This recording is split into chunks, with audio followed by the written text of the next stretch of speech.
tamponi fatti ad oggi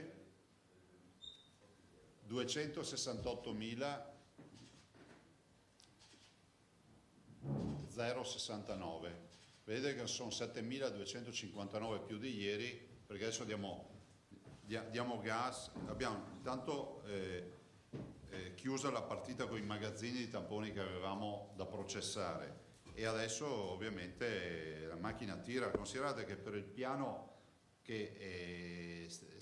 sul quale stiamo ragionando per il prossimo autunno vogliamo assolutamente aumentare il numero di tamponi giornalieri.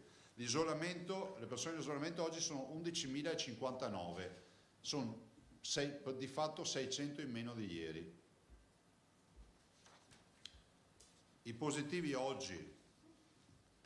oggi sono 16.404, sono 277 più di ieri, ma questi sono tamponi che arrivano, cioè non è che abbiamo 277 nuovi positivi da ieri ad oggi, cioè non vorrei che anche poi magari il professor Crisanti ne potrà parlare, anche confrontare le diverse realtà. Ve l'ho già detto, ho fatto l'esempio della Campania.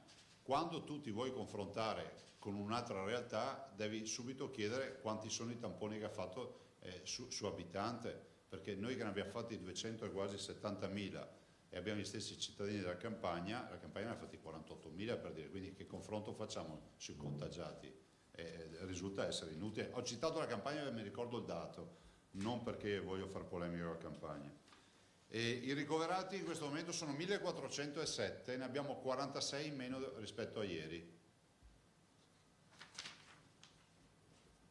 Terapie intensive continuano a scendere, 177, e quindi abbiamo, diciamo, questo bel segnale, quindi sono meno 3. Considerate che in terapia intensiva stiamo parlando di pazienti che sono già fatti 2 o 3 settimane di ospedale. I dimessi, pensate, 2.175, vuol dire che più o meno noi abbiamo curato con il nostro sistema sanitario quasi 3.600 persone fino ad oggi. Purtroppo le persone che hanno perso la vita, i morti, sono 9,72 in ospedale, più diciamo l'extra ospedaliero, arriviamo a 1.154.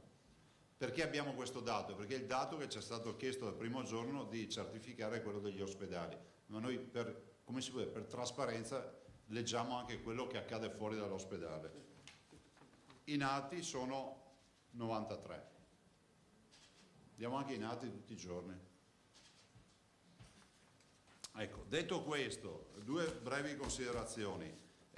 Come vedete il bollettino continua a confermare anche quello che conferma il nostro modello matematico di discesa che ormai si è consolidata in queste 2 settimane. Non bisogna abbassare la guardia, il virus c'è, non siamo indenni dal virus e quindi non siamo neanche indenni dal contagio. Lo dico perché la grande preoccupazione, e poi staremo a capire cosa deciderà il governo rispetto all'apertura, visto considerato che è una competenza esclusiva dello Stato quello di aprire o chiudere le imprese e lo si è fatto fino ad ora con i DPCM. Il tema è che nel momento in cui si andasse ad aprire, immagino che sarà così parzialmente o totalmente, non ho ancora capito quale sarà la decisione, il 4 di maggio, se sarà così, è giusto non leggere questa apertura come la necessità di, come si dice, di dire è finita, non sarà la festa della liberazione, sarà l'inizio di un percorso di convivenza con il virus.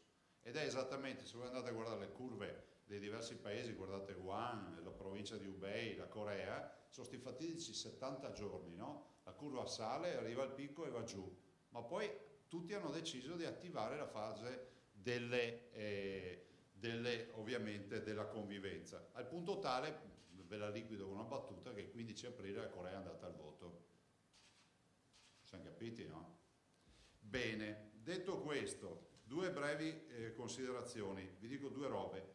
L'applicazione, allora, rivolgiamo il nastro, vediamo se riusciamo a capirci.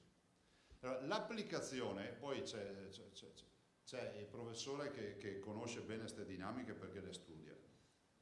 L'applicazione è la volontà di mutuare le esperienze che si sono già fatte, ovvero la Cina,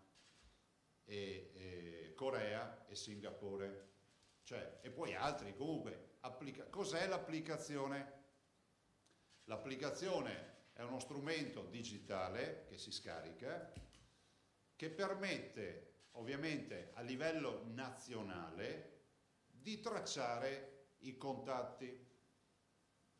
Boh, detto questo, facciamo un esempio così lo capiscono tutti.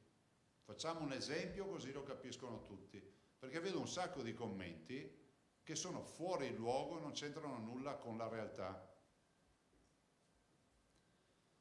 Ci sono due viaggiatori che si incrociano per caso, non si conoscono, uno è siciliano e uno è veneto, e quello veneto, guardate, c'ha la maglietta dei gondolieri.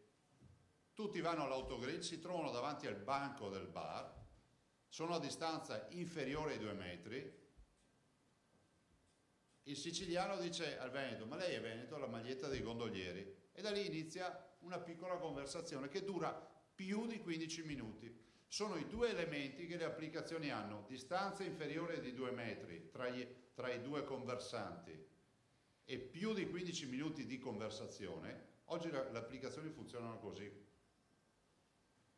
I due telefonini che avranno le applicazioni scaricate dialogano tra di loro e registrano il contatto. Si salutano, vanno a casa, non si scambiano neanche il numero di telefono, perché è stata veramente fortuita questa chiacchierata. Quante volte accade? Finisce che uno dei due, non dico chi perché sennò poi diventa un coronavirus sintomatico e viene ricoverato. I medici in questo sono no, in Corea, i medici che sanno che c'è l'applicazione chiedono di vedere i contatti di quel telefonino e scoprono che c'è stato un gondoliere che lo ha incrociato al banco del bar.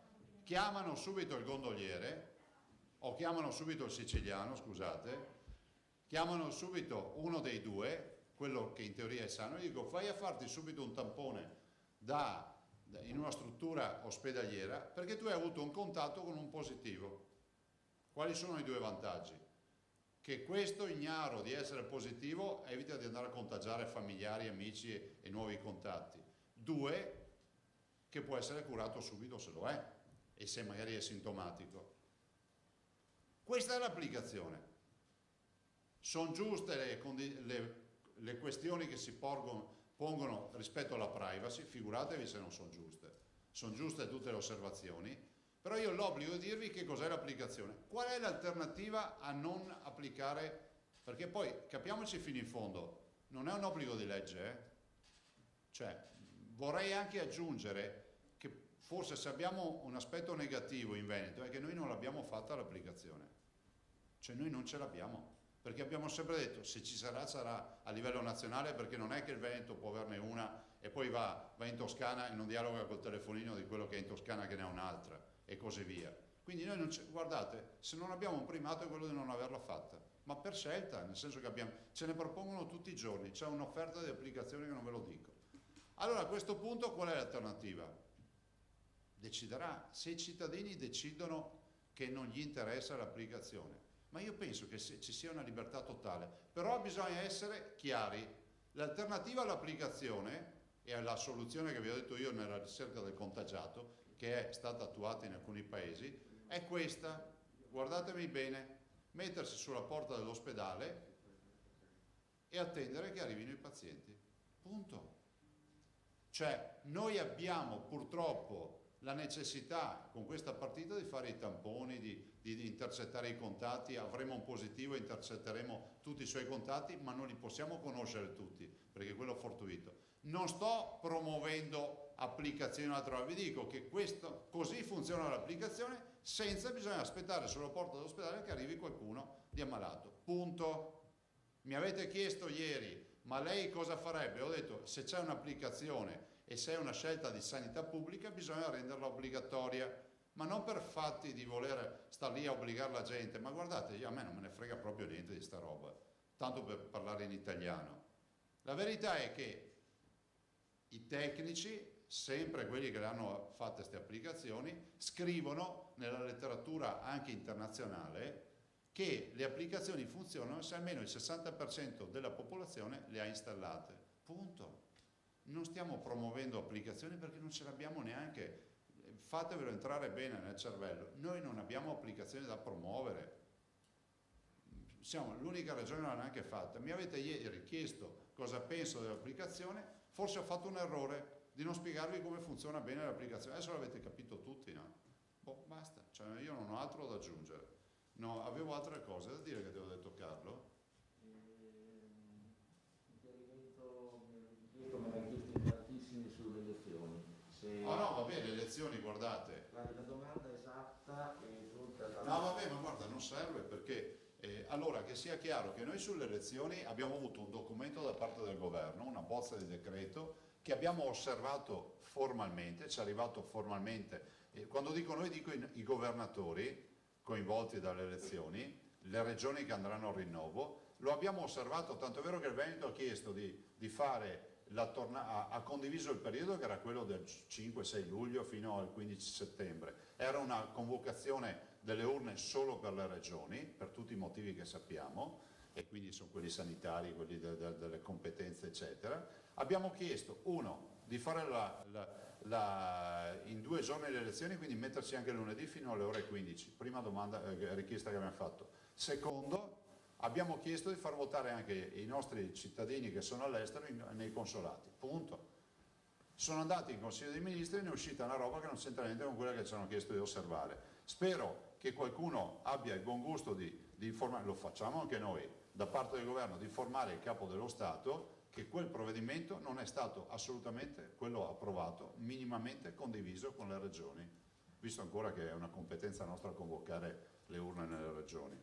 Non so per quanto ancora, ma insomma, finché ci sarà la esercitiamo. Chiedendo scusa a tutti, l'ultima domanda che mi arriva e poi passiamo agli ospiti, no. Scusandoci con gli ospiti per questa digressione. L'ultima domanda è: cosa pensa del proprietario dell'Hotel Posta di Cortina che ha chiesto i danni alla Cina? Ma guardate, è una facoltà che ogni cittadino ha, nel senso che il tema del tutelare i propri interessi per via, diciamo, giuridica, per via dei tribunali, penso che sia una facoltà soggettiva, no? Ognuno è chiamato ed in un paese democratico è libero di tutelare i suoi propri interessi, non ci vedo neanche la necessità di fare un commento su una cosa del genere. Possiamo andare con l'argomento del giorno. Sì. Allora, guardate, oggi noi presentiamo, io non la definirei la coda, è l'inizio di una grande avventura.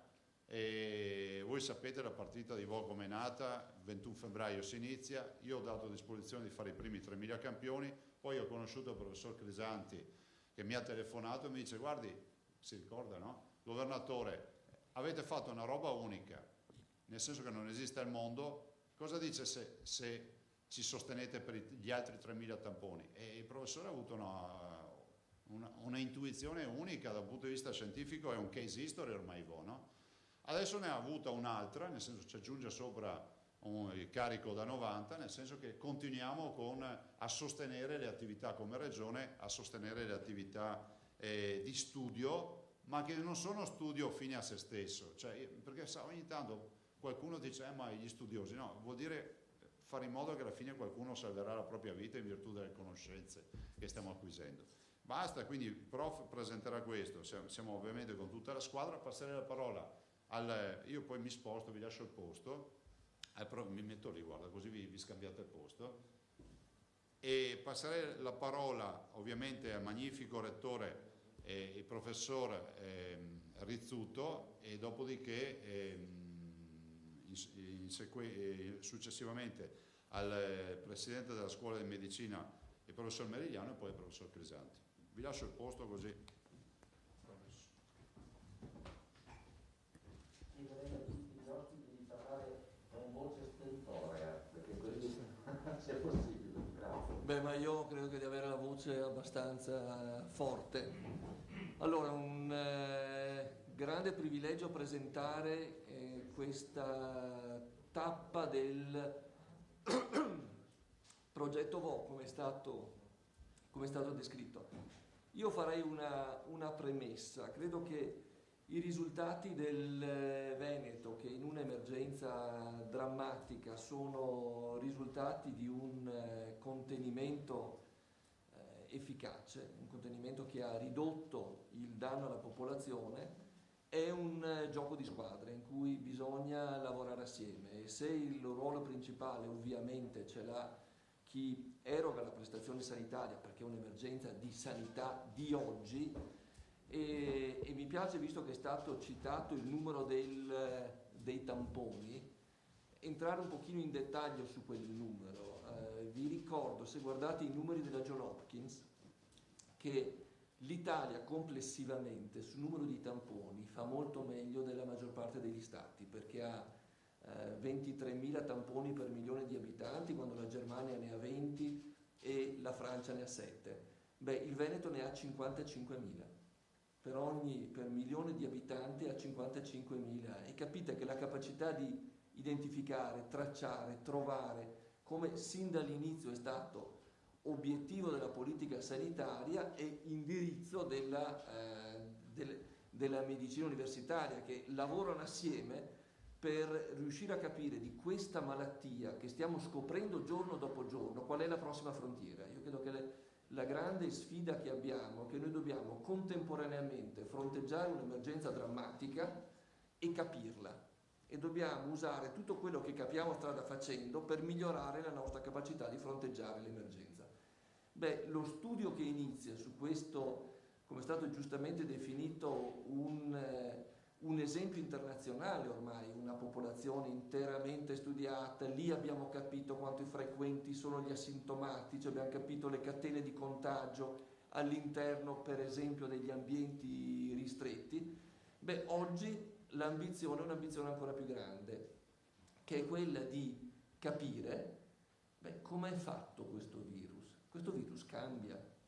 E com'è la nostra risposta al virus? Siamo tutti ugualmente suscettibili, o abbiamo nel nostro patrimonio genetico qualcosa che ci rende un po' più suscettibili o un pochino meno suscettibili? Quindi di una popolazione che è stata studiata e studiata nel tempo, e di cui abbiamo visto la presenza del virus e le conseguenze cliniche del virus nella popolazione, proprio per il lavoro che è stato fatto abbiamo un vantaggio, abbiamo la possibilità di riuscire ad acquisire le nozioni molecolari, quindi riuscire a capire dell'ospite e del virus quali sono i veri determinanti, e se, come giustamente è stato detto, noi dovremo abituarci a convivere con col contagio. Il contagio assumerà forme meno drammatiche, quindi la naturale tendenza sarà quella di dire vabbè dai, è passata. Ed è una tendenza pericolosa, perché noi dobbiamo essere in grado adesso, e abbiamo la responsabilità di non farlo ripartire in questa forma drammatica, e per riuscire a farlo con efficacia dobbiamo capirlo. E quindi io credo che il progetto che adesso Andrea presenterà è un progetto importante per la comprensione del virus, la comprensione di come questo virus diventa una malattia così drammatica, una malattia così contagiosa e così drammatica nella condizione clinica. Quindi noi siamo felici di collaborare, come sempre facciamo, con la nostra regione, perché ci sentiamo parte di un gioco di squadra, cioè ci sentiamo parte, la nostra competenza ovviamente è una competenza scientifica, ma come è stato detto, sono parole molto importanti, la competenza scientifica e le acquisizioni di nuove informazioni ci permettono di migliorare sempre più la cura che siamo in grado di dare.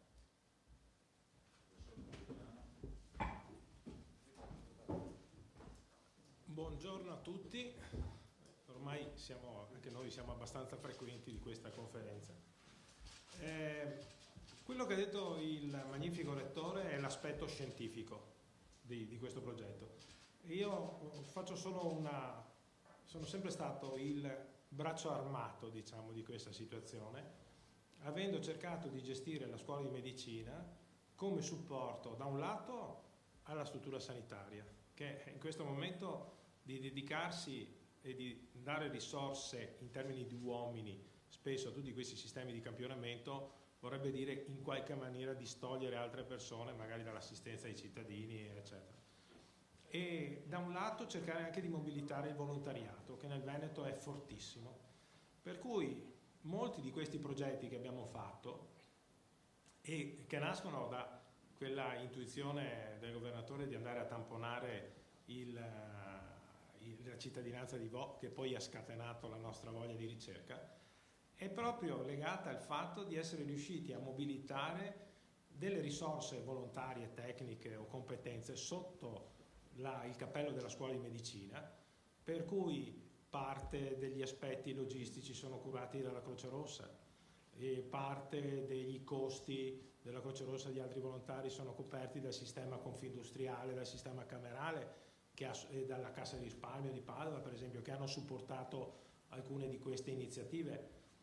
Parte, ed è una cosa di cui sono particolarmente fiero, è supportata dai medici ovviamente, ma anche dagli specializzandi, dalle figure professionali. E stamattina ho ricevuto la lettera del coordinatore delle professioni sanitarie che mi chiede se può mandare l'ultimo anno delle infermiere professionali che fanno un tirocinio di solito negli ospedali, di partecipare al campionamento di Vo, magari come supporto, e che certamente diventa un'ulteriore operazione non solo di tutoraggio, ma anche di capire qual è il mondo che affronteranno nel prossimo futuro, perché in fin dei conti saranno le nostre risorse per la sanità, che siano medici, che siano infermieri, che siano persone tecniche, eccetera.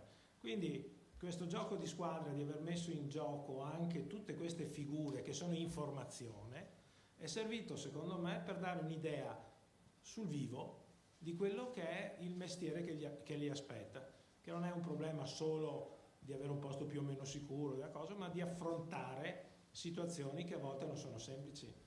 Quelle cose che si vedono degli infermieri che hanno supportato le persone gravi, che hanno tenuto i contatti con le famiglie. Tuttora adesso negli ospedali purtroppo non riusciamo a dare non tanto l'assistenza, ma proprio la vicinanza tra parenti. E molto spesso sono gli infermieri, sono i medici, sono le persone che fanno da questo contatto. Tantissimi, io lo vedo a Padova, abbiamo continuato a operare tutti i casi complessi classe A, e sono persone che vengono da Cremona, da Brescia, da Modena, e lì si impara anche un aspetto umano della nostra professione, che è assolutamente importante e che ci viene sempre riconosciuto. Quindi aspetto scientifico, come ha detto il professor Rizzuto, che è ovvio che la nostra, e devo dire non solo la scuola di medicina, perché in mezzo, nel lavoro che adesso è sotto valutazione su Nature, ci sono i matematici, ci sono gli statistici, cioè ci sono tante competenze diverse che appartengono non tanto a una scuola solo, ma a un'università. E adesso, da adesso ci aspetta quest'altra esperienza, come stiamo portando avanti quella parte di sanità pubblica che è il campionamento sui farmacisti, sulle forze dell'ordine, eccetera, che in previsione della riapertura avere una conoscenza di com'è il sistema immunologico e il sistema, diciamo, di protezione di tutte queste persone che saranno in prima linea è assolutamente importante. Quindi è stata veramente un'esperienza dura, ma è un'esperienza che ha, secondo me, unito ancora di più tutta una serie di competenze, conoscenze e risorse. Grazie.